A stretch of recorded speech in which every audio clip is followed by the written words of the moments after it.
Continuez à bêter l'ensemble de maboko. Soko ye awa pona tina na nzambe bêter l'ensemble de maboko. Pour azana bomoy. Yenda azana bomoy, yenda kangolaka. Bible le gatinda kalilobana ye pe lilobana ye pe si bomoy. Tika na moment oyo nzambe oya pesa ka bomoy. Na nzelaka kokoyoka lilobana ye ebota bikamwa kati na vina yo. Ba porte kangamaki efungwama. Bisika oyo ozale kokoma te nzambe wana amema yo.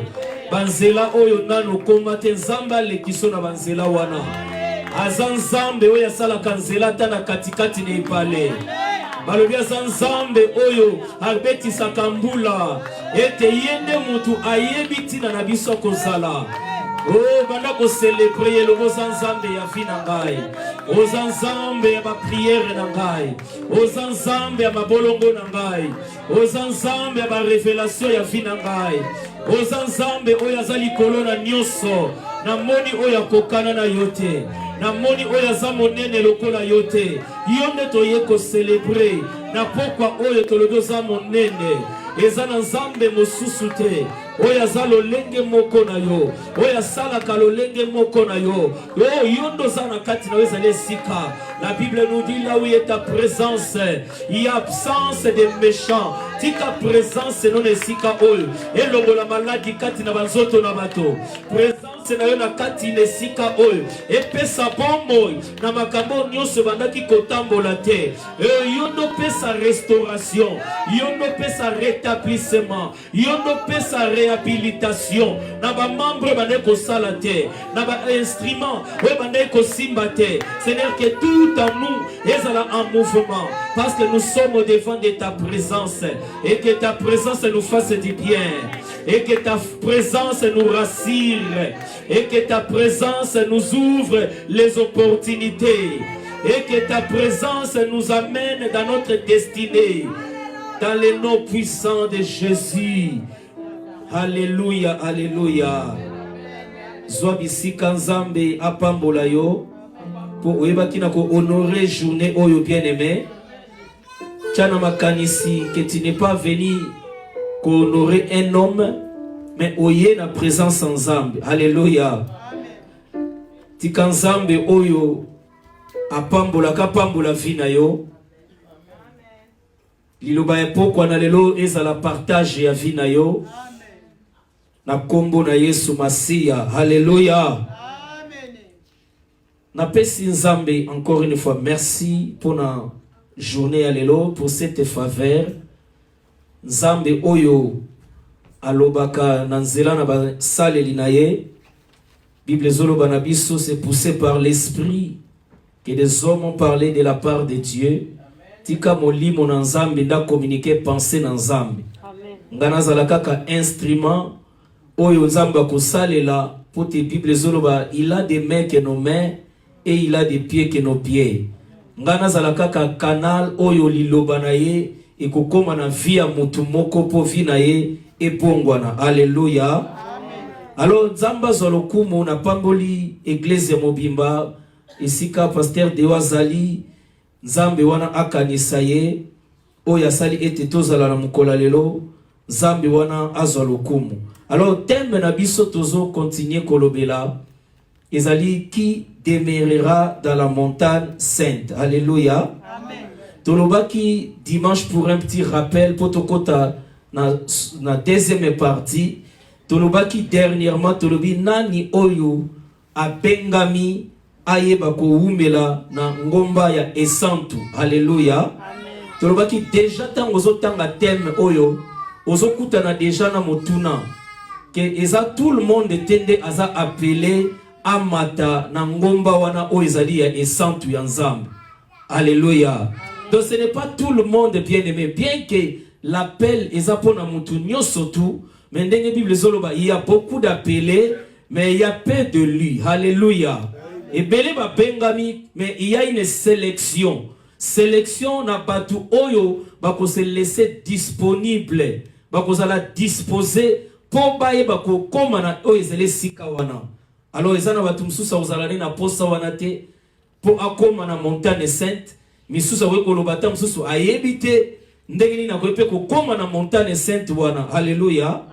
Alors tolinga ki tolobela eti tobi tozwi mateya oyo na livre ya Psaume chapitre 15 pe na Psaume chapitre 24. Tolobaki na eloko moko eza très important. Pourquoi to vandi na livre ya Psaume chapitre 15? Pour tozomona na Psaume chapitre 15 eza na eloko moko oyo e convaincre biso to vanda ne sika wana. Na Psaume chapitre 24 na notobandi wana na verset 2 tozokende yango kotanga. Lelo na lingi nzamba sunga pensée oyo ya mukola lelo aiba ko communiquer yango na vie ya mutu moko.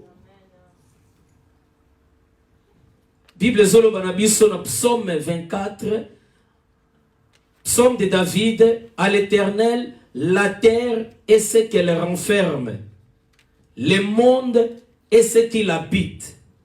Donc nous sommes ensemble. Alléluia.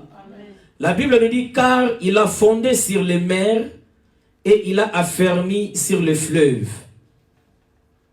Qui pourra monter à la montagne de l'Éternel? Alléluia. Tolobaki soki ezalaki kaka pona biso batu tokoka kozwa thème oyo ezalaki pourra monter à la montagne de l'Éternel. Mais Nzambe na grâce na ye na bolingo na ye lokola côté ya oyo ezalaka posa na biso te. Mais ça posa Nzamba communiquer penser a changer ki makanisi wana na esika ya koloba ete qui pourra monter alobi ete mutu oyo mataka akitaka. Alléluia. Yango zomona bate pele azala tan susu na soif ya koluka Nzambe mais ayeba ka tan susu komi lengela kaka soka komi na esika ba benge église alobi ami bongisa po abike wana Nzamba lingaka masumu te mais soka silisi abimi na ye azongeli mode de vie na ye. Alléluia. Abi qui pourra monter comme mateza malam na montagne sainte ezola kisa posa ya mutu akutana na Nzambe po tolobaki montagne sainte ezanini. Montagne sainte eza bisika oyo likolo pe mabele eza kokutana. Bible définition ezoloba na biso une sorte de lien entre le ciel et la terre. Deza lokola pont to pe transition moko où l'homme se lève vers Dieu mutu aza koluka akome sika Nzambe azali pe Nzambe lokola azali kolo na nyonso azokitisa misu na ye po akite sika mutu azali. Alléluia. Donc to bengi yango tolobi eza en quelque sorte rencontre oyo Nzambe aza kosala na mutu. C'est le lieu où Dieu se manifeste. Et sika oyo Nzambe aza komimonisa le lieu privilégié. Eza donné n'importe qui te. Eza bisika moko précieux et sika moko privilégié oyo Nzambe aza ko se rencontrer na mutu kokutana ya Nzambe na mutu. Alléluia. Yango balobi na biso qui pourra maintenant aller dans cette lieu de rencontre? Nani oyo kokoma na sika oyo wana pakutana na Nzambe wana? Babi qui se lèvera jusqu'à son lieu saint? Dans verset 4 babi c'est celui qui a les mains innocentes. Oh, parti to continuer lelo. Mais la ligne to zonga na na partie 3 poto lobela ndenge tembe zoloba qui pourra monter. Babi qui pourra monter à la montagne de l'Éternel. Mais dans Psaume chapitre 15, balobi la biso même parole mais différemment. Na place va utiliser verbe oyo monter, va utiliser demeurer. Alléluia. Tobaki monter soko mati oko kitaka. Mais pour ça dans Nzambe papa Gilbert ezate ete motu aya ke panaye pe azongaka na vie na ye. Pour ça dans Nzambe ezali ke motu tango aye panaye aumela. Alléluia. Motu a demeuré. Yango na Psaume chapitre 15. Bazolo banabiso ke ezaka kate o mata mais Nzambe azana posa ete o vanda. O demeurer, o umela. Pote mutazo umela na présence en Nzambe. Tolobaka koma kana nature Nzambe. Alléluia. Mutazo umela bisika Nzamba zali vina ye etika la kalolenge mokote. Yango tolobi monter eza penda suffisante. To préférer eza la demeurer. Wabi qui va demeurer? Toke Psaume chapitre 15. Qui va demeurer? Nani ako demeurer? Qui demeurera sur la montagne sainte? Donc eza appel au va lancer à tout le monde. Pe s'appelle on a tout le monde à qui des choix. Oyo nani esengeli ponaye aeba ko wumbela na esika nzamba zali. Donc chaque fois tant tozomona montagne sainte na makanisi na biso tolo baka ete eza rencontre eza bisika o nzamba zali na bozali sina nzambe. Alléluia. Esika nzambe yeboko aza ko se révéler, esika nzambe aza ko se manifester. Et mutu oyo azo wumela na présence nzambe tolobi azo zwa nature ya nzambe. Alléluia. Azo koma lokola nzambe. Po babi makambo oyo oza mingi attiré na yango, makambo wana pe ekolata identité na yo. Alléluia. Okokoma ndenge moko tolobaki exemple tolobi des gens qui se rassemblent, s'assemblent. Alléluia. Tant vous fréquentez mutu mingi, bokoma net bokomi ndenge moko. Okomi ko adopter babizaleli na ye. Okomi ko adopter lolenge na ya koloba. Tozo mona lelo ebele na batu. Bazo benga ma ba Christu, mais bilembo nzambe za ndambo na ba fina bango parce qu'il y a pas vraiment question ya demeure. Ba yaka kaka de temps en temps ba kei. Yango moyen azwa bizaleli nzambe wana ezati. Mais na muto azo wumela, oyo azo temere, nzambe wana azako s'afficher na elongi na ye, pe yango bazo benga ye identité na nzambe na mabele. Alléluia. Un chrétien a bengami azala identité ya nzambe na sena moi oyo. Yango tolobela ki teme wana na kobakisa lisusu concernant définition ya montagne sainte tolobaki ezali un endroit à part loin des voies du monde. Et si kamoko oyo keseni na banzela batu na mukili oyo. Balobi ezabi sika oyo présence na nzambe. Bozalisi na nzambe eza rempli. Eza ekotondisama. Alléluia. Babi eza bisika wana netozo pusa na poto luwe nzambe. Donc mutu tango azoluka kende bisika oyo nzamba zali eza po aluwe nzambe. Eza po adorer nzambe. Eza po te a présenter epa na nzambe wana oyo ezali ba offrande. Alléluia. Bible lobi na définition ba lobi lisusu ezali les liens de communion parfaite. Communion parfaite. Communion et se produisaka et sika oyo mutu azali na mutu ensemble. Ba komi lokola mutu moko. Alléluia. Biso na mwana oyo botami na papa na ye bazana oyo babengaka relation. Relation et katanakate. Alléluia.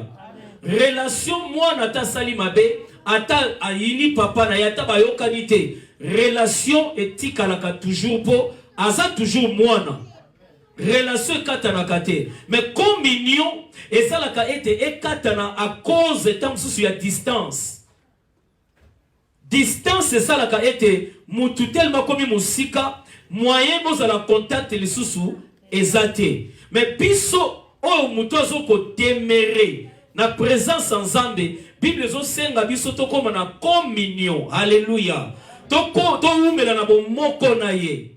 Tozala lolenge ye azali. Alléluia. Ezala la distance était. Babi ezala une communion parfaite avec Dieu qui n'est pas corrompu. Zambe wana za corrompu te. Zambe wana balobi na biso azape mutu wa fandi na masumu te. Alors mutu oyo nyoso tu. Alinga umela na présence ya nzambe wana esengeli na mutu wana azala na nature o ezangi lisumu. Nature bon nzambe ekokota kati na yo. Okozala mutu oyo ya masumu te. Alléluia. Okozala mutu oyo azo sepela na mabete. Po nzamba abengi biso aza mosantu. Alobi mutu abengi si biso aza mosantu. Esengeli mutu nyonso tu oyo alinga s'approcher epa na ye esengeli azala na nature na ye pe ya kozanga masumu. Alléluia. Yango lobi ete eza bisika o masumu ezate, eza bisika o ya kimia ya bolingo, eza bisika o Nzambe aza ko recevoir, o ezali ba adoration, pe biso tozozwa epa na Nzambe wana ba instruction. Ba instruction tozo recevoir epa na ba directive. Alléluia. Bible zolo banabiso ete que ceux qui se confient pas dans Nzambe wana akocha kati na ba mitema na biso de chemin bien tracé. Mutozo umela na présence Nzambe. Nzamba akocha kati na ye banzela o esengeli ye atambola na yango. Alléluia. Yango zomona na kati na tamba bimi na Égypte na désert, Nzamba zale ko tambola na bango liboso comme éclaireur. Babezo tambola lokola colonne de feu na colonne de nuée. Pote mutu o Nzamba zo tambusa abunga te. Alléluia. Yango komona ba place musu Nzamba zu forme bi na komi pole lumière ya vie na yo. Po toujours po obunga te. Alléluia. Donc tozomona importance ya kozala na présence ya Nzambe wana. Mais balobi na biso esengeli na biso to matakate, mais to temere. Soko temere na présence ya Nzambe, okomi kosala pe lokola Nzambe. Okomi koloba pe lokola Nzambe.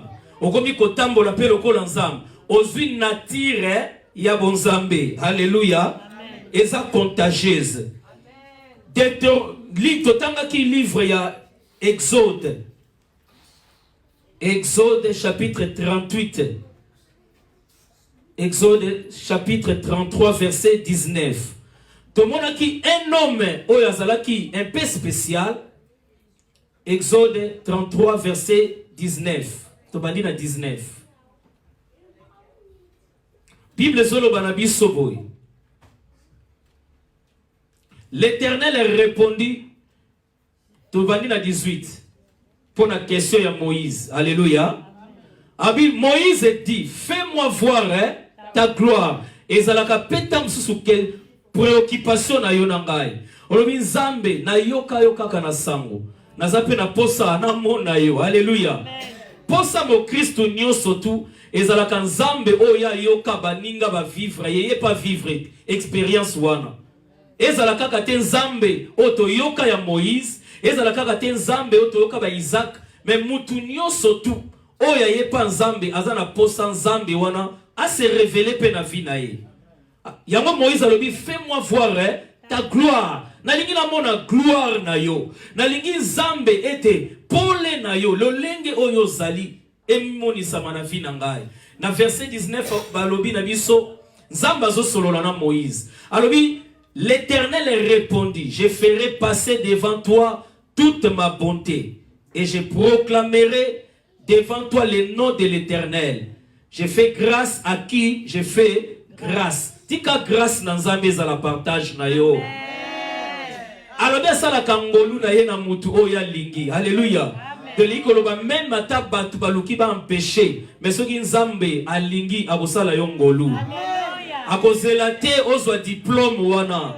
Akozela te obotama na famille moko mbongo. Akozela te okoma na ba relation minene. Mais soki ngolu na ye esepeli ekoko simba vie na yo pe matiso bisiko kana kite. La Bible dit il fait grâce à qui il veut. Et ça na batu mususu bakoma na ba position mo bakana ngote. Alléluia. Na moni na journal moi si moko bazoloba azui 30 millions. Alléluia. Na bobu na tanga moulaï mais na comprendre que ce qui Nzamba sali au grâce. Ata ozala ki fonctionnaire. Et loko moko yoko koma na vie na yo oloko type million. Alléluia. Tingeza la partage na yo na nazana posa million. Eza la partage na yo. Alléluia. Donc il fait grâce à qui il fait grâce. Et miséricorde à qui je fais miséricorde. Ata ozala ki muto ozala ki criminel. Mais ce qui Nzamba limbisi yo, Nzamba limbisi yo. Bato mokili nde babosa na kate bakangaka. Mais Nzamba lobi quand je pardonne, j'oublie. Abosa naka, alléluia. Et Bible lobi la biso l'Éternel répondit. Tozongi bisika wana. To continuer. 20. Abi, l'Éternel dit, tu ne pourras pas voir ma face, car l'homme ne peut me voir et vivre. Alléluia. Nous sommes tous la démarche oyo ya question oyo nani oyo aza habilité, nani oyo aza na makoki ya koumela na présence nzambe. Question ezalaki ya Moïse. Mais nzambe azolakisa Moïse que ce n'est pas n'importe qui oyo akoki kozwa habilité kokoma bisika oyo nga nazali. Alléluia. C'est qu'il y a quelque chose à faire. Il y a une marche. Oh, Seigneur, mutasala pas comme bisika nga nzambe nazali. Abiti ne pourra pas voir ma face. Pour mutu moyen mon nzambe ezate. Alors car l'homme ne peut me voir et vivre. Et c'est difficile, mais impossible. Alléluia.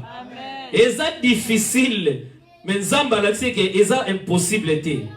Alléluia. Pour le verset 21 le Bible. L'Éternel dit voici un lieu près de moi. La montagne sainte est allée de rencontre. Donc nzamba zola kisa que mutu sengeli comme si kanga nazali chemin ni sengeli azliye bakusalela. Alléluia. Habiti te tiendra sur les rochers. Quand ma gloire passera, je te mettrai dans un creux du rocher et je te couvrirai de ma main jusqu'à ce que j'aie passé. Donc, abi moutawa comme mon angaïté. Mais là, abi moyen zali. Alléluia. Zamba zola ça qui a un moyen. Si on a posé la gloire na yo comme mon alléluia. Abi je te couvrirai de ma main. Zamba ko couvrir yo. Pour mon face na ye. Alléluia. Gloire na ye et se répandre liboso na vie na yo. Na verset 23 balobi. Et lorsque je retournerai ma main, tu me verras par derrière, mais ma face ne pourra pas être vue. Alléluia. Soki lilobe suka ki kaka na temps oyo, mais lelo toza ba malheureux. Alléluia.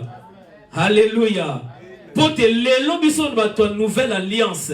Liloba oyo ezana une autre dimension. Nazomona Jésus ko telema liboso ba disciple na ye azoloba aussi longtemps nazala bino bomona bobazoluka bomona père abi nazala tango nyostu na bino o reconnaître ngaite. Alléluia. Donc c'est que moyen zala ki komona père. Alléluia. Alors moyen nini oyo na temps oyo nzamba la kisaki po muta mona père po muta demeurer. Tozotanga na Exode chapitre 34. Exode chapitre 34.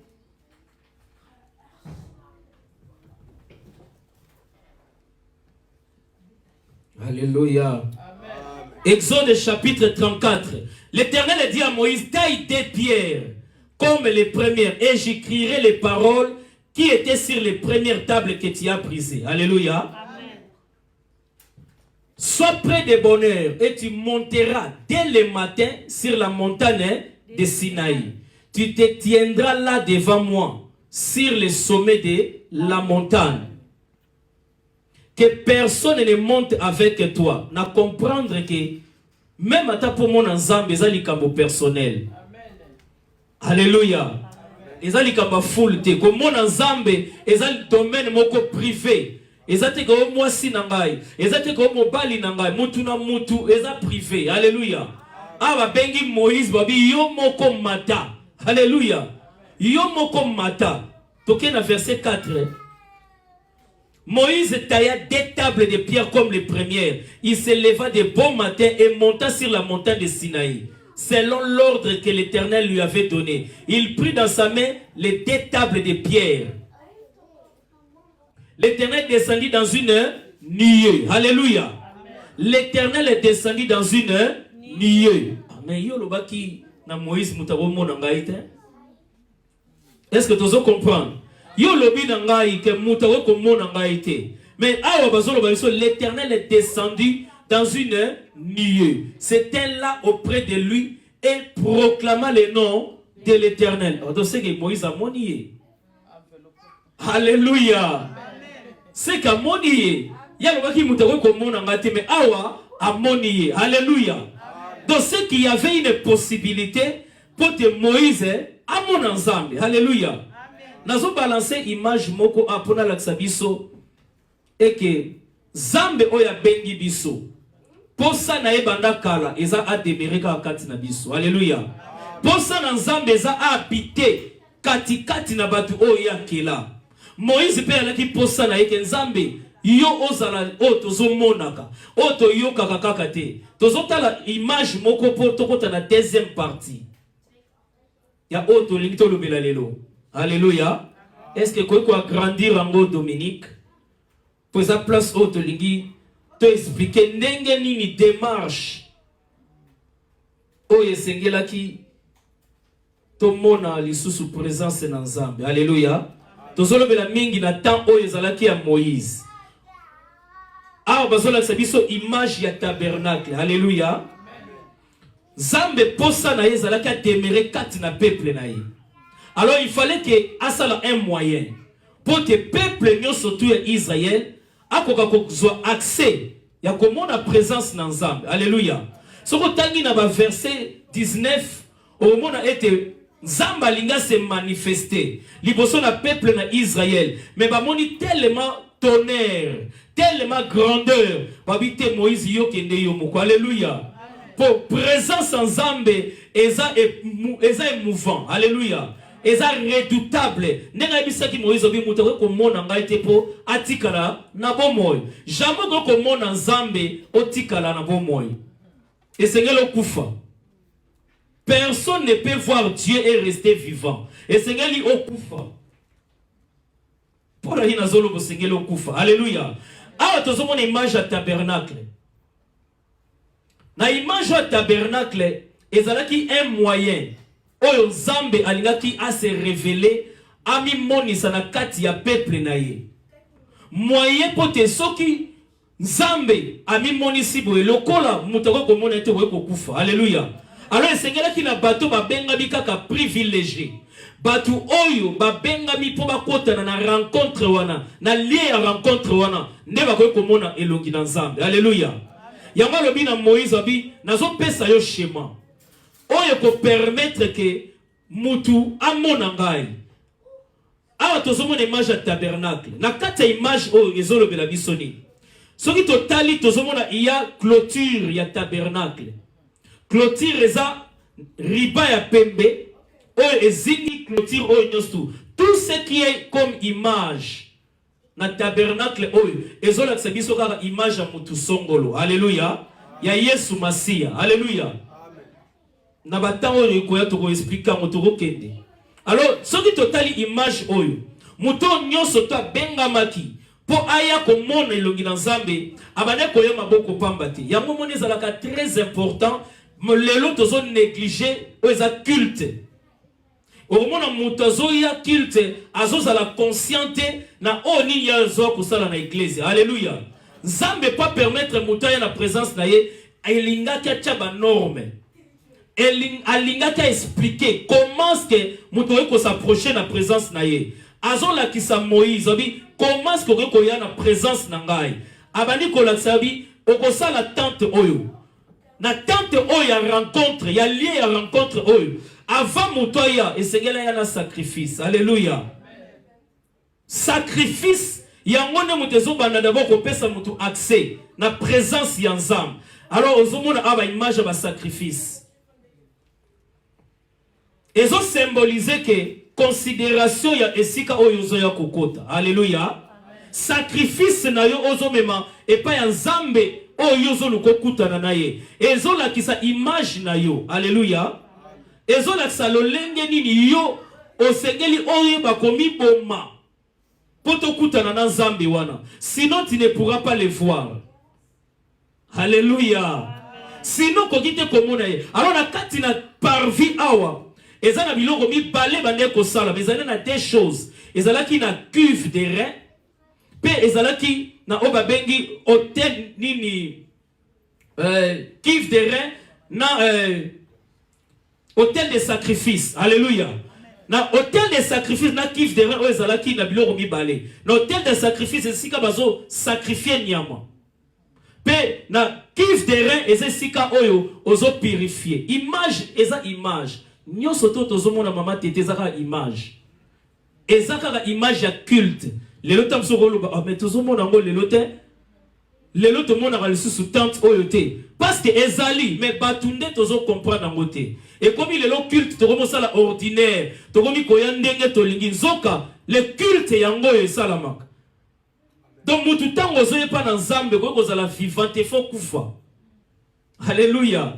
Tu ne peux pas être vivant. Yamba bani babi il faut give hôtel de reins. Il faut dans le kufa. Fin na il faut on dit ma koyamba yesu lokola mobiki sinayo. Osa d'abord sacrifice. Alléluia. Pétant osa sacrifier. Bible zona sebiso il y a encore le kiff des reins. Oyo segeli osa la laver. Purifier. Pour ce qu'on a masumu ko komona nzambete. Alléluia. Soki masumu zakati na yo ko komona nzambete. Isegeli osa la laver. Nabi pourquoi nazokota mozindo kuna po oyo ko ya ekolobela biso makabebele. Alors ce qu'on a lavé au côté de la deuxième partie. Tout le monde a la deuxième partie bien. La deuxième partie, il y a une colonne. Le gars vraiment expliquant bien à veiller, mais tout ça, c'est pas un problème. Alors, la colonne, ou a mutu oyo, tango vina ya pesa wepa nanzam, aleki na hôtel ya sacrifice, aleki na kif de rein, aza purifié par la parole de Dieu. Alléluia. Awa, tout le monde a 5 colonnes oyo, eza lokola bilembo oyo ba ministère. Ministère où tout le monde a neti l'isolo ya Bethesda. Babi il y avait 5 portiques. Alléluia. Et ça 5 ministères oyo. Et ont kotisa mutu na tayangolu. Et fort na yote menzamba kotisio pour bénéficier de la grâce na ye. Alléluia.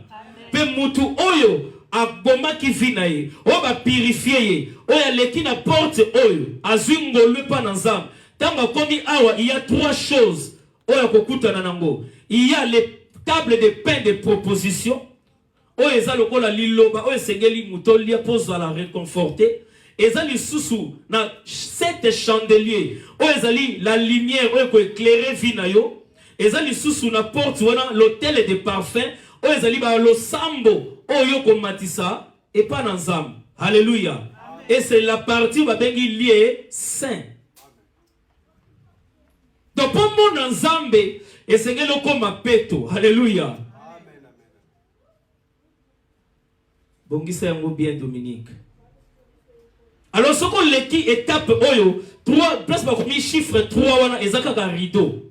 Rideau wana et c'est que kaka o soulever yango. Mais na rideau wana au moins ezana des symboles. O eza très important image ya des chérubins. Ba ange lumi balé. Alléluia. Ce qu'on l'équipe ba ange lumi wana mi balé. Si ko au côté na kati ya première na place ba 1 à 2 ezola sebiso Ozali arche de l'alliance sanduku ya mibeko na kati zana 3 objets ozana kati mais poto sale to lo bilango telelo to lo bilango prochainement. Alors pour na pesi image oyo pona la kisabiso ke la montagne sainte ezali le lieu de rencontre avec Dieu. Alléluia. Posa na nzambe ete nzambe habité parmi na katikati ya peuple na ye. Zamba za na posa te okantira nzamba za likolo aza musika te. Zambe posa na ye za habiter sika peuple na ye bazali. Alors pas habiter sika peuple na ye zali eza un culte que sengeli o rendre pa na nzamba. Eza lo lenge ya kosala na yo po emema yo epai na présence nzamba. Yango alakisi modèle oyobi c'est comme ça que tu feras pour me rencontrer. Alors pourquoi tu as nzambe wana et c'est que ozala mutu oyo ami pesi vina ya renoncer na vina yi. Yango yeso zoloba mutu alinga ye pa na sengeli a renoncer na vina yi. Eza lokola omi bomi. Alléluia.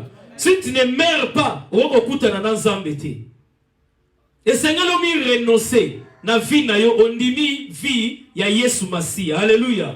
Petango ndimi via Yesu Masia esengeli siko liloba na ye ya monde siko epetola yo soki liloba na ye epetoli vina yo epeso siko accès po okota ozala éclairer na ozali 7 chandeliers d'or soko za éclairer ole lisusu mapa o ekopesa yo makasi otambola na vina yo bonzambe.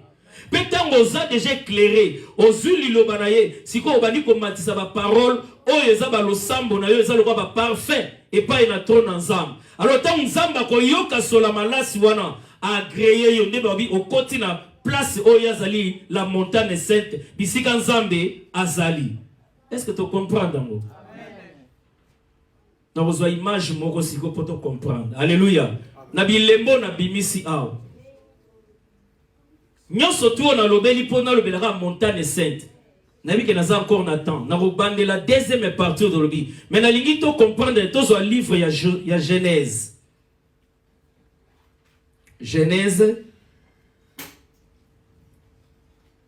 Genèse chapitre 2.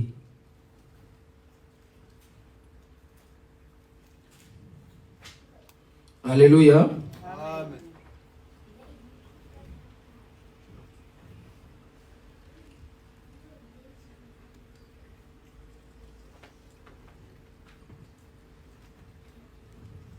Genèse chapitre 2. Tozo bandango na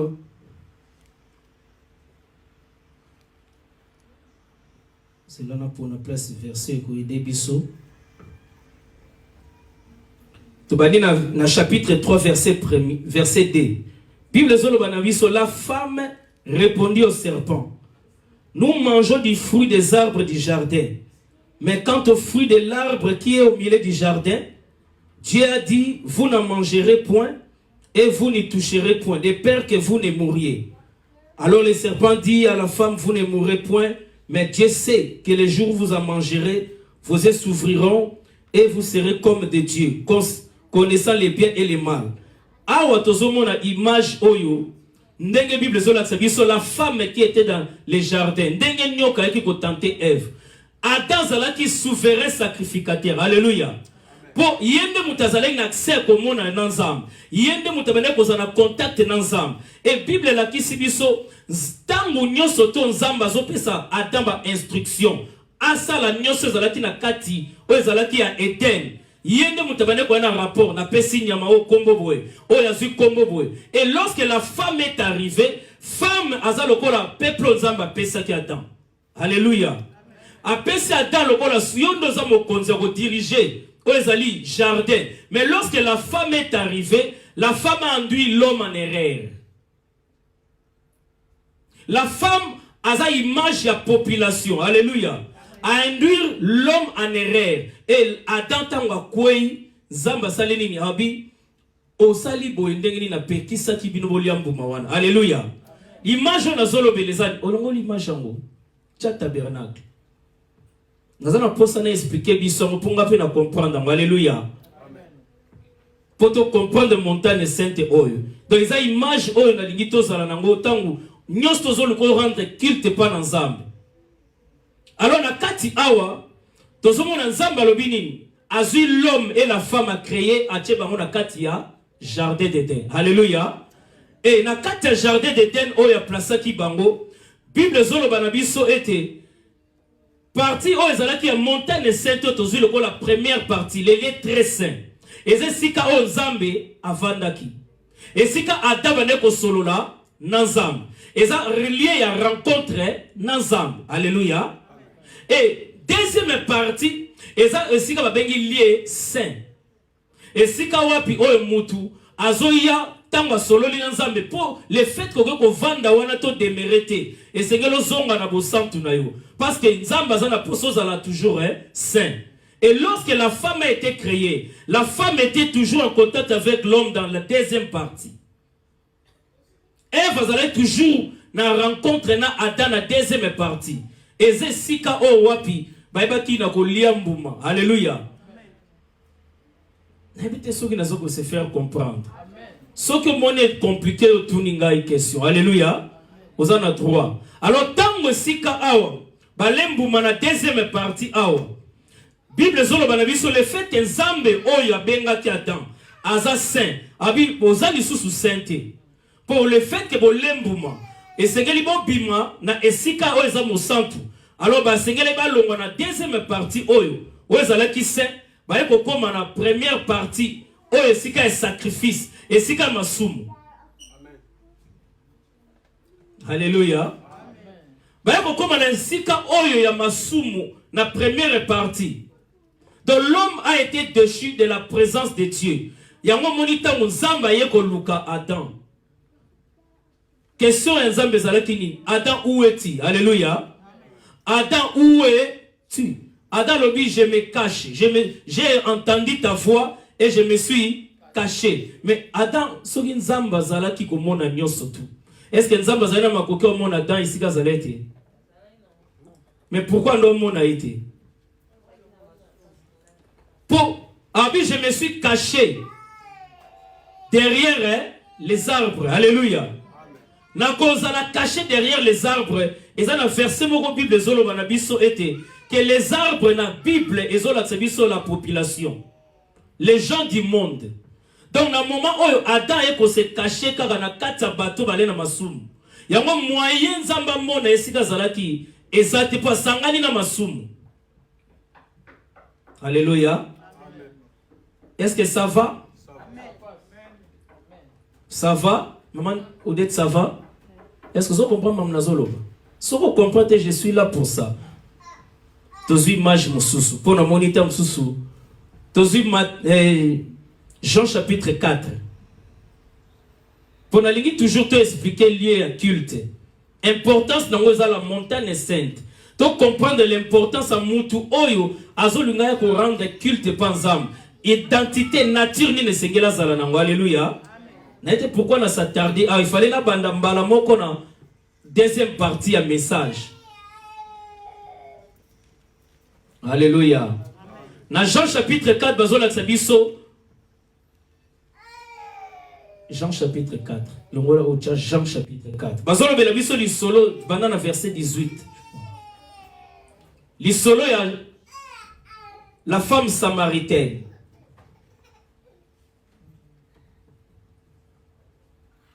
Li solo ya la femme samaritaine. Tokiti na 19. Yoka maloba oyo lobi. Bobi, le Seigneur lui dit la femme. Je vois que tu es un prophète. Ah, vous allez qui solo ya femme samaritaine na Jésus-Christ. Alléluia. Alors, bien Jésus, je sais que tu es un prophète de Dieu. Nos pères ont adoré sur cette montagne. Alléluia. Et vous vous dites, vous, que le lieu où il faut adorer est à Jérusalem. Alléluia. Femme, lui dit Jésus, crois en moi. L'heure vient où ce ne sera ni sur cette montagne, ni à Jérusalem. Pour donner une réponse à moi, soit appelé ça Jésus. Il y a un y a culte, lié à adoration. Oh, ndenge zalaki a pas okutana nanzam. Mais le fait à ma souma zalaki chassé de la présence de Dieu, awape ezalaka même sens y a lié à culte. Azolo bana moi si oh pour oyak na lié rencontre nangai. Pour et pas basa Samarie lié rencontre en Zambie. Ezalaki la montagne. La montagne où bazo benga Garizim. Ezalaki na bata Samarie, babane ko kende wana po ba adorer Nzambe. Yango mo eza même montagne où place lokola ya Sinaï o bane ko yana se. O Nzamba pekisa ga bi peuple ba poussana te. Bazala musika. Alléluia. Pour Nzamba bane ko kita tellement na ba tonnerre, babane ko banga ba poussana sika zali. Alors, yé moi so Samarie, abi biso to adoraka na Garizim, na ngomba ya Garizim. Samarie ezaleki mboka capitale mususu ya Israël. Israël tango basalaki masumu Jeroboam mwana moko ya David et kabola maki et comme na deux capitales. Capitale moko komaki ya Juda, mususu komaki ya Samarie. Donc Juda zoika deux provinces. Alléluia. Samarie zoki 10 provinces. Alors bata Samarie bakomaki mélanger tellement na bambo babikolo mususu alors batu ya Juda bande komona bango bakomene te pire. Bamone bango bakomi neti bato masumu. Alléluia. Mais bango bakome ko demereka ko luka Nzambe na bango na montagne. Pour que Nzambe abande ko kita na montagne. Alléluia. Alors, Yesu abisabi naza d'accord na yo que ko luka lié rencontre ya culte na bino na ngomba, c'est normal. Pour zabata Samarie. Abi mais ezali suspecté na Samarie, mais na Jérusalem. Na Jérusalem ezalaini. Et c'est ka temple ya Salomon tongaki. Salomon tongaki temple na Jérusalem. Autre tout monde na tabernacle wa. Et tongaki na Jérusalem. Et c'est ka lié ya adoration. Le roi bakabona ki bango baza ko adorer na Jérusalem, bango kuna baza ko adorer na Samarie. Abi ezala na Samarie, eza mabete, ezala na pe na Jérusalem, eza mabete, mais tango komi yokanda ebisi mwasobi. sur cette nuit à Jérusalem que vous adorerez les pères et que vous kutana na papa. Eza lisusu kuna na Jérusalem te, eza lisusu kuna na montagne wana te obabonde ko kende. Mais tala esika o esengeli bo adorer ngai. Abi vous adorez ce que vous ne connaissez pas. Pour tika lika na image. Abi mais nous adorons ce que nous connaissons, car le salut vient des Juifs. Mais l'heure vient. Yes, ce soit une réponse. Alléluia. Abi l'heure vient et élève déjà venu où les vrais, ce qu'on lui doit adorer, il faut un vrai. Alléluia. Abi où les vrais adorateurs, pour adorer les pères en esprit et en vérité. Alléluia. Je bénis Dieu pour esprit et ça lettre mon été. Alléluia. Esprit et ça lettre mon ké. Ce qui est mon négezala mon limo. Mais abi esprit, donc l'esprit de l'homme perd au salon la vérité. Alléluia. Abi car ce sont là les adorateurs que les pères demandent. Pour nanini, pour montagne oh yazolobela. Et ça peut signe car il y a lié à culte. Et ça signe lié à tabernacle. Alléluia. Et ça signe lié au Seigneur boire au kutana na nzamba. Dans la carte Bible, nzamba zocha principe pour moto pousse nesika na ye, ndengeli esengeli ozala. Alléluia. Tout le monde qui les parvis et zola sebisika oyo mutu. Esengeli ozala sacrifice. Au coup faut renoncer. Masumu etikala. Wana première partie. Deuxième partie, tout le monde il est saint. Et si quand on commis peto pour kutana na nzambe na troisième partie. Alléluia. Donc mutu a benga makutana na nzambe. Condition na yesengeli ezanini azala saint. Est-ce que tu comprends? Condition basengi na mutu wana azala saint. Si quand on bandi message na biso. Est-ce que tu comprends ngai? Est-ce que tu comprends ngai? Ou bien pasteur na comprendre tes amours compliqués na gomba liboso. Alléluia. Vous comprenez? C'est un aperçu verset moussous. C'est un lukango. Ils allaient qui a été. Mais n'a bongi sangwa. Alléluia. Pour toujours comprendre tout l'accès. Bateau nous sommes dans le cas. Et l'on est dans Zambé. Sengel ezala na lolenge Zamba sengel. Moïse sala lolenge wana na kisio. Donc on lukan Zambé. Et sengel sala selon principe on Zamba chi. Et non selon ba lolenge na biso bato. Zamba zo zelato adorete lolenge yo moko lingi. Lolenge yo zo lingo sala na ndenge na yo. Mais alobi na Moïse na lolenge modèle nga na pesio. Alléluia. Ya ono zo mona lelo ba église na biso to wana ba problème pour batu tozo ya ko adorer tellement yebinote ozo ya ka bongo bongo. Alléluia. Ya mona même lisola fils prodigue bazami balé na katandaku mais moko bungi malgré aller na katandaku. Déjà na batu so ba zo malédiction même na kat église. Et ça pour la manière ya culte na yo, manière oza ko adorer. Ce qui va prendre yote malédiction et landio, ne si oza la béni. Ongolo ba ku malam na fana na ngata na ndaku, mais o une église mozu malédiction. Pour adorer ndenge sengelité. Alléluia. Na Luka verset mo bon to côté la deuxième partie na biso.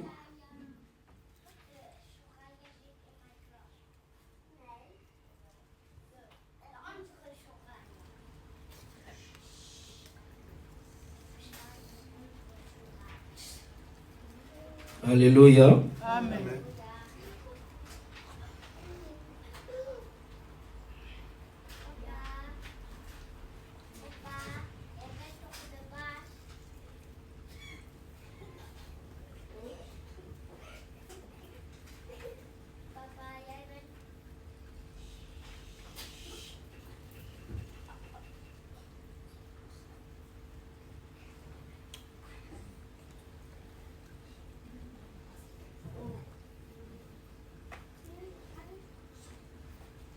Dans une Matthieu chapitre 17,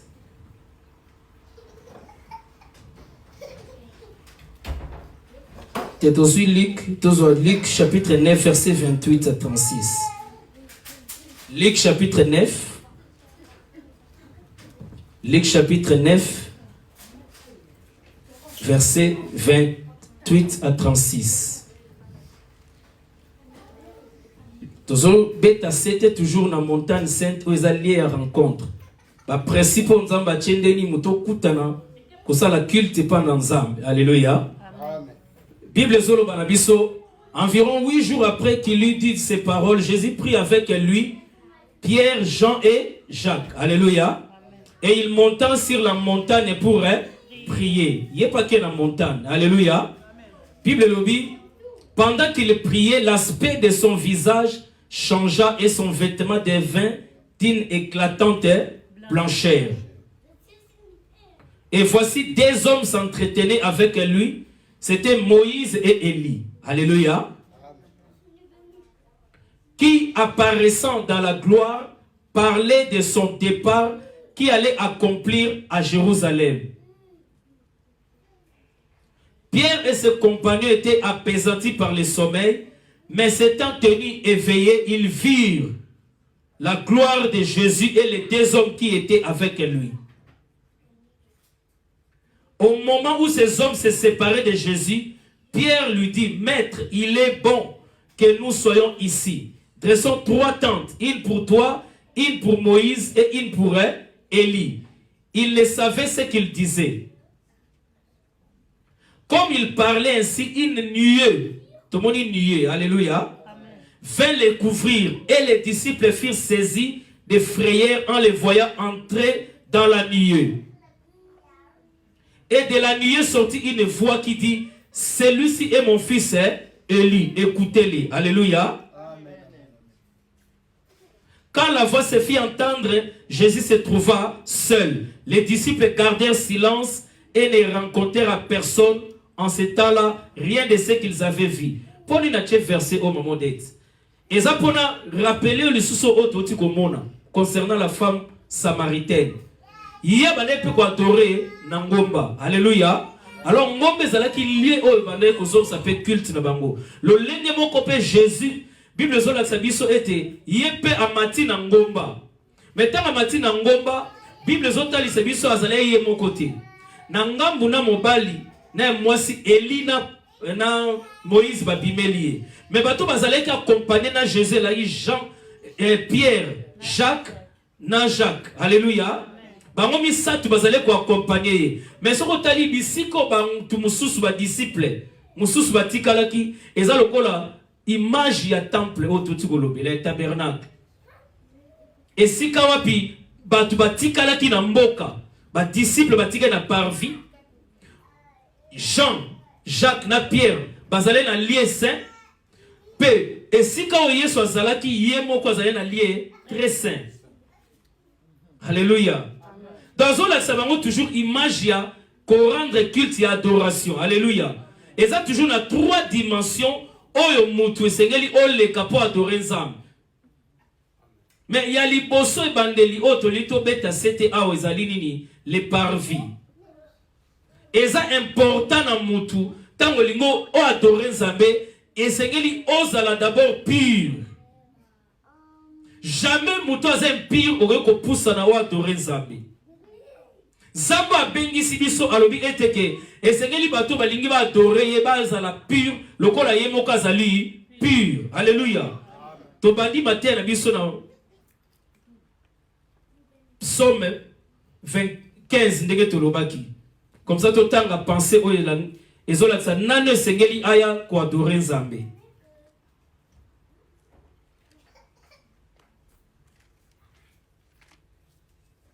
Alléluia. Amen.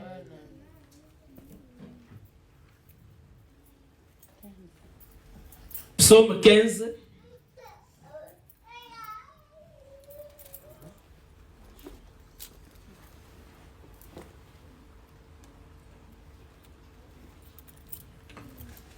Bible Zolobanabiso, qui séjournera dans la tente et qui demeurera sur la montagne sainte. Donc, tout le monde dit montagne sainte est pure.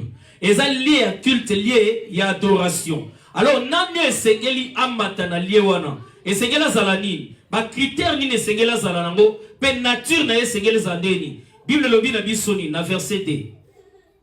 Celui qui marche dans l'intégrité, qui pratique la justice et qui dit la vérité selon son cœur. Alléluia.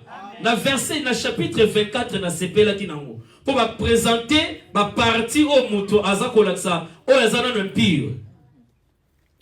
Na 24, verset 4, je crois. Psaume 24. Babi, celui qui a les mains innocentes et le cœur pur, celui qui ne livre pas son âme au mensonge et qui ne jure pas pour tromper. Alléluia. Verset 5. Il obtiendra la bénédiction de l'Éternel, la miséricorde du Dieu de son salut. Pose la bénédiction. Pour ozwa ozali miséricorde nanzam. Et c'est qu'il ozala l'amour pur. Et c'est qu'il ozala mutu o maboko na yeza peto. Et c'est qu'il o motema na yeza yako bulisama. Alléluia. Okwete koya na présence ensemble. Bible zolo banabiso eteke. Et c'est qu'il ozala saint. On se purifier. On se sanctifier. Pour sans la sanctification, dans la Bible lobby, personne ne verra Dieu. Sans commis petola. Oko komona nzambe te. Mais tala lelo ba kilt na biso dezo sala. Mutu moko aza na ende na mutema na ye. Mutu moko oyo akangeli mutu mutema, mais aende osala culte. Pona ye azomona ke ngana azosambela nzambe na ngai. Alléluia. Quel nzambe yozo sambela alors que culte nzambe azolingo rendre pa na ye et sengelo zala mutu moko oyo aluki kimia ndenge Bible zoloba rechercher la paix avec tous. Sans la sanctification, personne ne peut entrer dans la montagne sainte. Pourquoi dans la montagne sainte et sengelo se sanctifier. Et sengelo zala pur papa Gilbert. Pour ce qu'on s'appelle pétoté, moyen au côté de la montagne sainte, exacté. Alléluia. Na kati ya lié par vie, na mutu o esengela se sanctifier. Babi abane ko mema o ezali banyama po a se sanctifier. Abane ko ya ko s'offrir banyamezaka image ya o eza vie na yo. Esengela renoncer na ba intérêt na yo personnel. Et c'est que l'on renonce na oyo za yo ya valeur, oh ba qualité na yo, oh nini identité na yo, oh notoriété na yo ndenge balobaka. Ke o moninga na sepela kana makamba boyete, nga na sepete muta matelanga, mutalo. Et c'est que l'on renonce na yango na. Ce qui juste là, na nous vie na yo wana bomi yango te. Moyen oyo ko sala culte malamu ezate. Donc, Ozana no mutu oyo, et c'est qu'il n'a pas des choses à disqualifier. Alléluia. Pendant le coup fité. Alléluia. Pendant le coup fité. Et c'est que nous allons sacrifier. Et c'est que nous allons purifier. On dit au koufa, ba intérêt na yo ezala aboli. Si manzamba sainini, ayambio na présence na ye. Alléluia. Totali bazolo belabiso ete tozo verset oyo. Proverbe chapitre 8, verset 13. Bato nyoso baluka ba poussa ne pas ensemble. Et c'est que va finir ba mweza la pure, mise à côté, sanctifiée. Alléluia. Amen.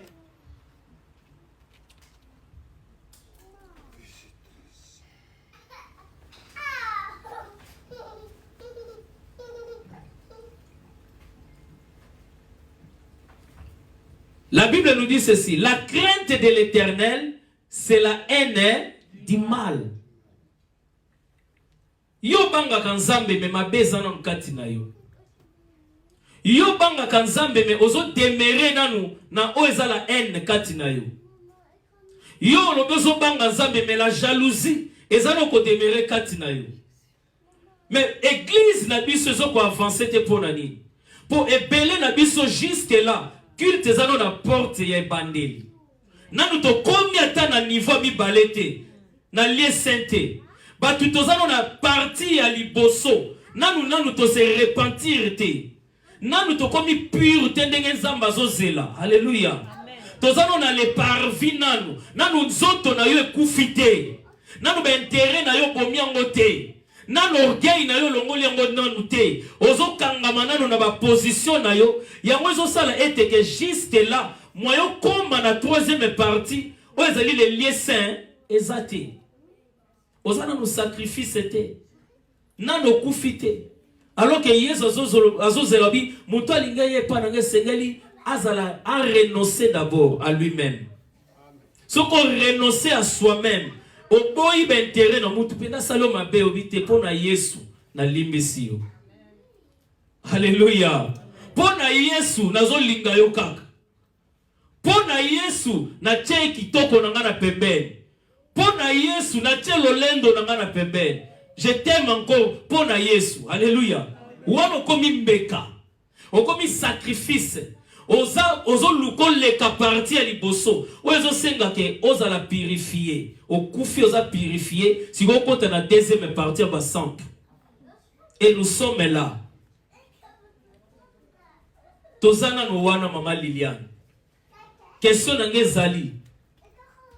Est-ce que jusque là, oyebina na ko renoncer na ozali ba intérêt na yo? Ce qui jusque là, ba intérêt na yo nde mutezana no liboso. C'est que nano komi na lié sainteté. Moyen prière na yo yo kama et pas na Nzambe ezalité. Nzamba zo zela yo o renoncer. Nzamba zo zela yo ete vie na yo comme un sacrifice. Nzamba zo zela ba intérêt na yo o chango na mupanzi. Pote nzamba zo esika. Alléluia. C'est celui qui a les mains pures, innocentes. Ce qui est innocent, c'est que les criminels, ou bien le contraire, les criminels. Ma boko na yo zo sala mabe mingi. Ma boko ne zo boma mingi. Moyen o kota na maboko na yo na liboso na Nzambe ezati. Alléluia. Na vanda ki nazo méditer sur message oyo. Na yoki na mato na nga parole oyo David aloba. Ezongi singa en question mais pourquoi David a souka na première partie? Pourquoi l'oba était que la troisième partie? Alors il était que vaut mieux un jour dans les parvis que 1000 ans hier. Mais pourquoi David a loukara souka la première partie? Pour amener que ma boko na ye. Alléluia. Celle est la grâce de Dieu. Ma boko ne allait tellement na makila. Yawazo luka Nzambe na pusa na awa po yondo peto langai. Mais eza na makila. Eza innocente.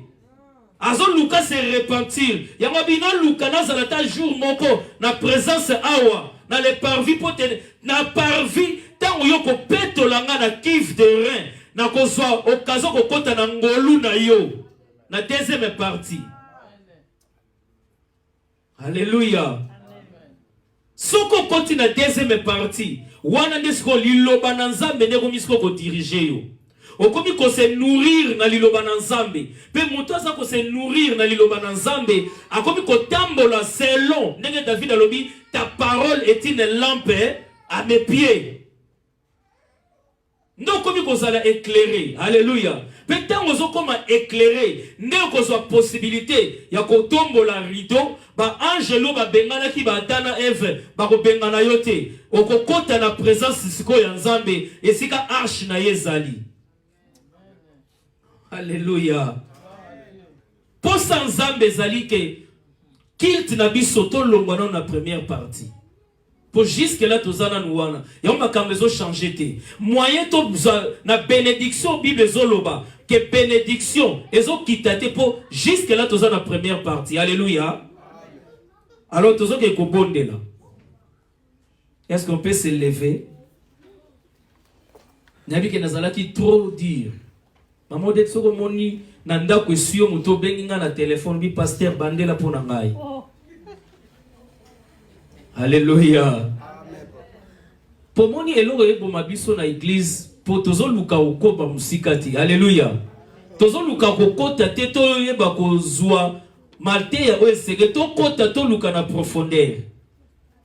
Tozo tikala na makambo ka to yoka. Mais moyen ozwa o ezali éclaircissement. Na makambo ebele tozo zwa ti. Alléluia. Na lito ke ko bondela.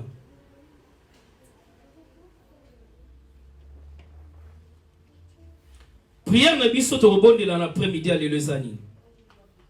Tozo ke ko senga ko ça la repentance. Alléluia. Tozo ke ko ça la repentance. Babi pona monter sengeli a se lever na montagne sainte. Et sengeli maboko na ye ezala innocente.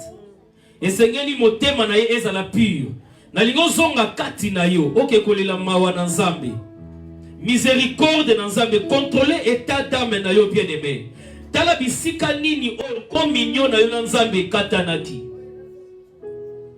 tala bisika nini o bien-aimé ozokoka kopusa na te po jusque là maboko na yo makile ezali motema na yo ezana no sincère pa na Nzambe te alors Nzambe azobenga yo na ngai na repentance. Abi c'est lui qui avoue ses péchés obtient miséricorde. Oibanda o mesana na yo tango nyosu ko yak église mais jusque là nano komi sincérité pa na Nzambe. Mozana posa Nzamba salela yo. Ozana posa Nzamba mi moni se pa na yo. Mais motema na yo nano komi sincérité. Tozoke ko sala lo sambo ya repentance. Muto nyoso kangana motema na yo. Muto nyoso ene vana na kati na yo. Lo Nzambe limbi sangai. Limbi sangai pona bane ko luka raison. Ngande na bande komona ke naza na raison na ko limbisa te ngande mutu naza na raison na ko tambo na ko permettre te mais Nzamba sengi yo pour pousser na étape mibale bandana ko sala repentance na misala oyo zo sala dans les secrets ba makambo yo salaka o mutamona kate mais Nzambe yende mutaza juge yende mutazo mona yo azo senga yo na ngato se repentir na misala oyo mabe na ba pratique nyoso to mabe otozo sala to bandi ko bonde la bien-aimé ya le ton corps est le temple du Saint-Esprit pour kutana na Nzambe pour ça un culte agréable pour ça un culte ezali raisonnable et c'est que nous la sincère avec toi-même tozo ke kolela mawa na Nzambe to buki mabolongo na biso ozolo Nzambe limbi sangai ozolo Nzambe ngamoko na kokite Nzambe na demeurer na likambo oyo. Je sais que je suis coupable. Je sais que je suis fautif Nzambe. Nazo senga yono yo kelanga mawa. Na onyoso na sali o eza dignité. Je vais me repentir Seigneur. Na lingina se repentir. Na ba langage na zana yango. Na ma condition na zana yango. Na ma comportement na zana yango. Nzambe limbi sangai.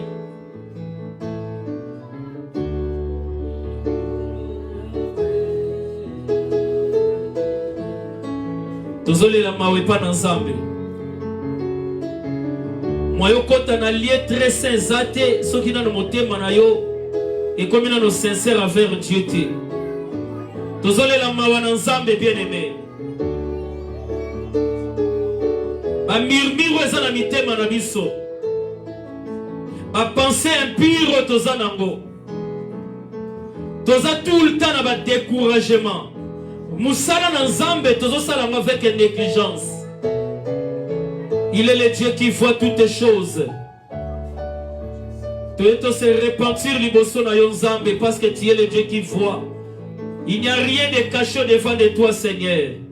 Tu dois coller la miséricorde na yo. Tu dois sopa mitema na biso na présence na yo parce que nous avons reconnu nos voies Seigneur. De reconnaître que nous ne sommes pas dignes, de reconnaître que nous ne sommes pas à la hauteur, de reconnaître que ma voix n'a vu son Nzambe, eza ya yote éternel, ma pensée n'a vu son Nzambe, eza ma pensée na yote Nzambe, yango jusque là, eza ya zolo banabiso, que la reine de la délivrance n'a ne silité, mais ce sont nos péchés Seigneur. Oh, tozo bongo amate, ma pensée n'a biso, ma voix n'a biso, Seigneur tolingi toza la sincère envers toi.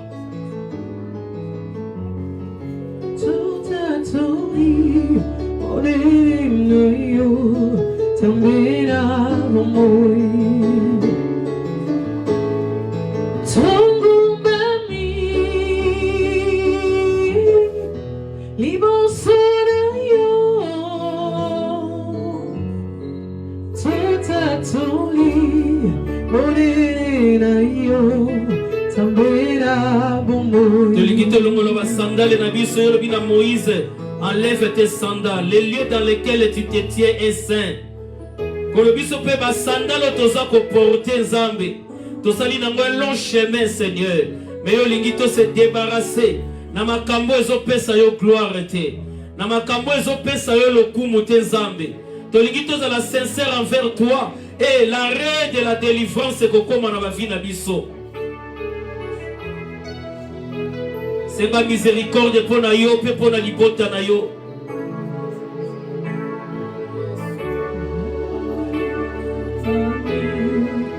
Mibalina moi Levantina Kitibayo Yabo Konzi Papa Katuku Mibalina mi Babuiba Mo Santu Mo Santu Mo Santu Hallelujah Topu Sani Nibosonayo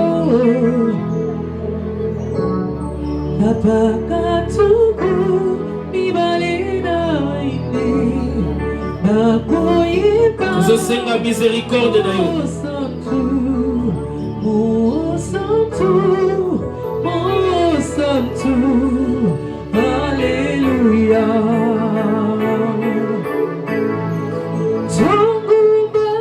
Toyeli boso na yo Nzambe yo tolimbisa biso Seigneur oyebi mitema na biso lolenge ezali oyebi eglise yao lolenge ezali tozosenga miséricorde na yo Nzambe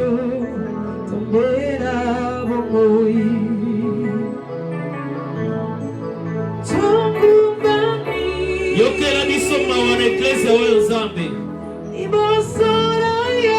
bizaleli na biso bakaraktere na biso Nzambe jusque là tozana no kaka na parti ya liboso tozokangama na babisaleli na biso Nzambe tozoke kosenga molimo na Nzambe yenda son contrôle. Il est le consolateur. La Bible nous dit c'est lui qui console, qui conduit nos cœurs. Yenda zako transformer mitema. Isika mitema ezalaki libanga. Yaza la capacité à kopesa moi misuni. Le seul toi est capable de me changer. C'est toi l'Esprit de Dieu capable de me transformer. C'est toi l'Esprit de Dieu est capable de me diriger. Seigneur, transfigurer vie nangai.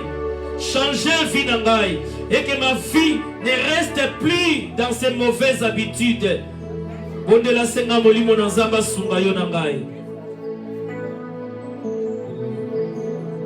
Qu'il nous saisisse par sa main et qu'il nous change et qu'il nous transforme. Yenda mema biso na nzela na ye. Yenda éclairer encore destiné na ba vie na biso.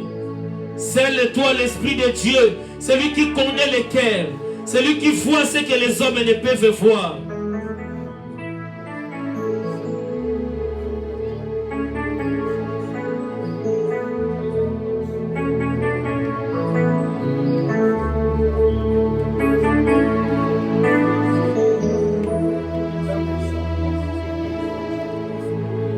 Yoka makamu Bible zolo banabiso na 1 Corinthiens chapitre 11 verset 17. Alors vous vous assemblez non pas pour devenir meilleur, mais vous allez s'assembler pour beaucoup ma pure encore. Le lobe église nabiso ne signe comme un lieu où ezali à confession, mais comme ibisika où ba rivalité et comme ibisika ba bitumba ba lutte. Tozo ke kobonde la kosenga nzambe et te tobondeli tolongwa toza la pureté tosangana te poto beba mais tosangana poto koma meilleur que l'église na biso to koma meilleur que na mazela na biso to koma meilleur nyonso oyo ya mabeza la mosika na ba vie na biso na église na biso to bondeli bien-aimé.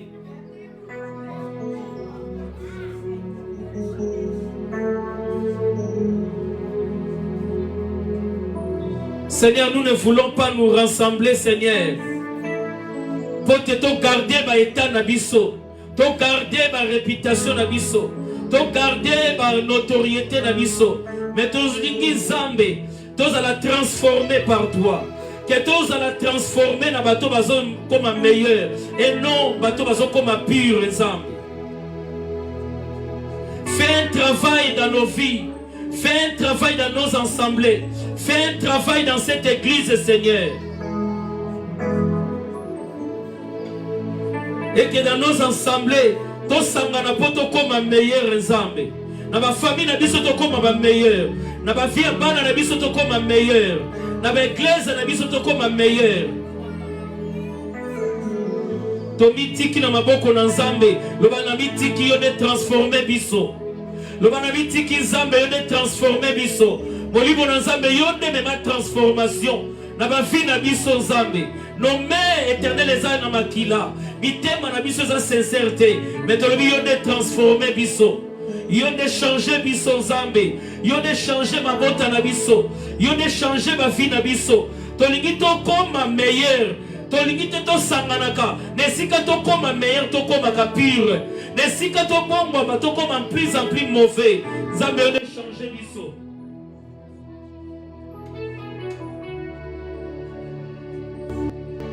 Que le pire ne prenne pas place dans ta vie, bien-aimé. Longola haine vana na motema na yo. Longola jalousie, méchanceté. Weza na kati ya motema na yo. Loba je refuse de demeurer na makambo ezozongi sanga sima. Na refuser motema oyo. Ezo memanga na nzela mabe. Je refuse d'avoir ce cœur au devant de mon Dieu. Sinon je ne peux pas entrer dans la montagne sainte. Sinon je ne peux pas les rencontrer. Si mon cœur est dans ma reproche.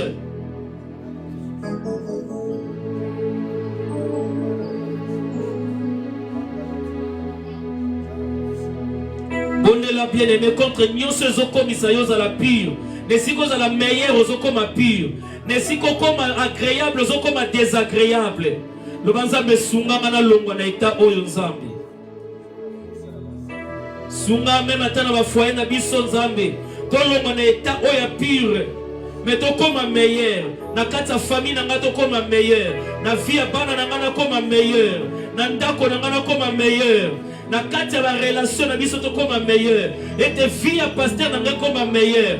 Vie ya ba diacre, vie ya ba diaconesse, vie ya ba chantre et koma meilleur Nzambe. To sangana te poto beba, mais poto kende liboso. Na kombo na yo Yesu Masia. Alléluia. Bien-aimé na lingi so to ko telema to sala déclaration ma parole oyo.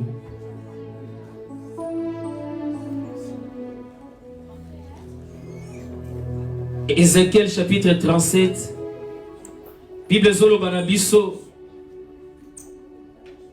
Zamba zotuna Ézéchiel mutuna lobi, est-ce que tu crois que ces ossements desséchés et que kolata lisusu nzoto et que kolata lisusu baner nalingi yo nanga tozala ba prophète ya église ya oyo nalingi yo nanga tozala ba prophète ya vie na biso ozoke ko prophétiser selon lilobo lobi na Ézéchiel chapitre 37 loba ete ke na ezo déclarer et que misunyo ezangaki na kata vie na ngai, na kata relation na ngai, na kata finance na ngai, na kata église na ngai, église na ngai lata baner, église na ngai zo ba muscle, église na ngai zo la peau. On nyonso zale ko mema pauvreté, on nyonso bane ko mema sécheresse, na kata église na ngai za la musika, bana ko bonde la bien-aimé, que ce soit dans ta famille, le bana zo déclarer que la peau est lata nzoto ya libota na ngai, que la peau ou bien les muscles et lata ezali ministère na ngai, que le muscle epesamela ezali église na ngai. Soki siko tozalaki desséché Nzambe yo pesa la peau, et siko tozalaki desséché Nzambe yo pesa muscle, et siko tozalaki assouvi Nzambe yo pesa ezali baner. Il y a la connexion divine dans l'église na ngai, que les gens se relèvent oyo se kufa ke bane ko marcher bomo ye kota kati na yango. Tozomele la bomo na kata ba département nyoso tu l'église ya oyo.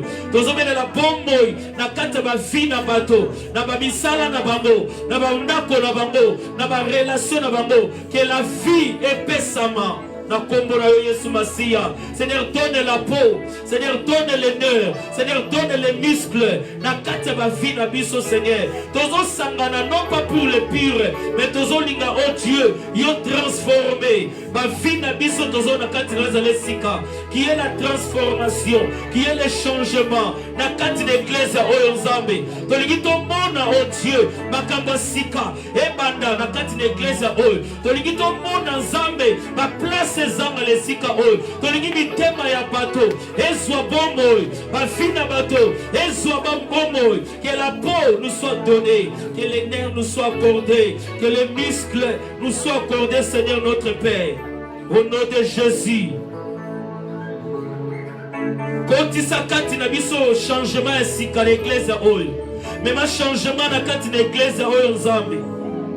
Même on nyo surtout éternel les allez ko simba te simba que la guérison na kati na église oil.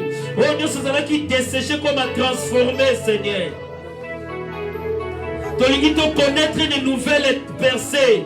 Tolingi to connaître une nouvelle ère en église oil.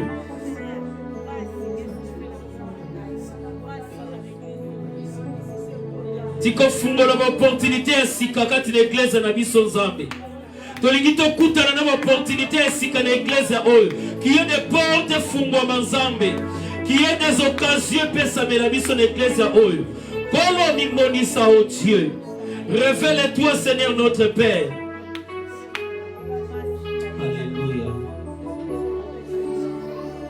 Alléluia. Alléluia, alléluia.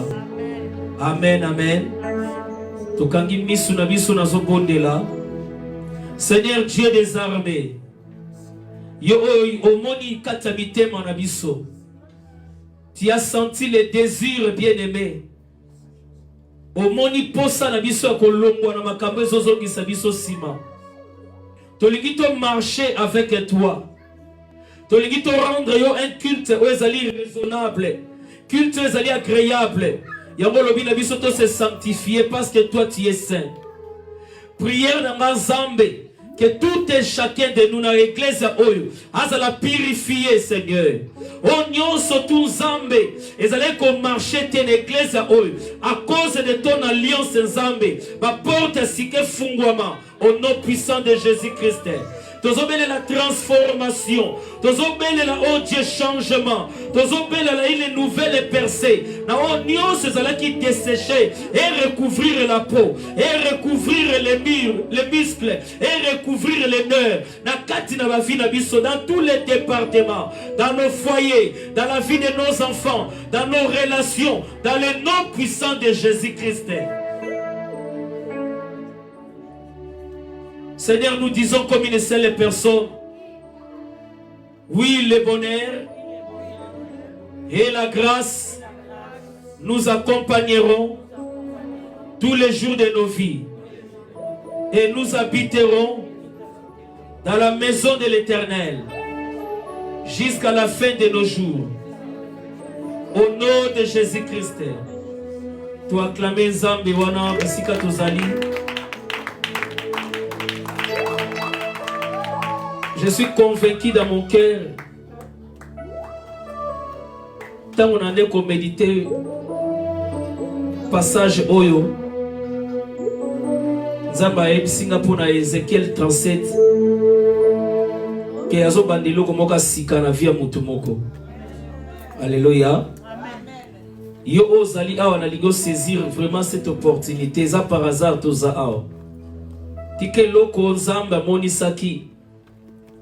Eza la partage na yo que bisiko nyonso ezala ki dessécher zambe oyo azana capacité ya kobotisa la peau ya kobotisa ba nerf ya kobotisa ba muscle ete une nouvelle vie ekota na bomoi na yo mona makambo sika na kombo na Yesu Masi. Amen. Que Dieu nous bénisse vraiment. Yo ozala ki présent na pamboli nzambe na moment to lekisi Tozo zotana biso kokabela nzambe.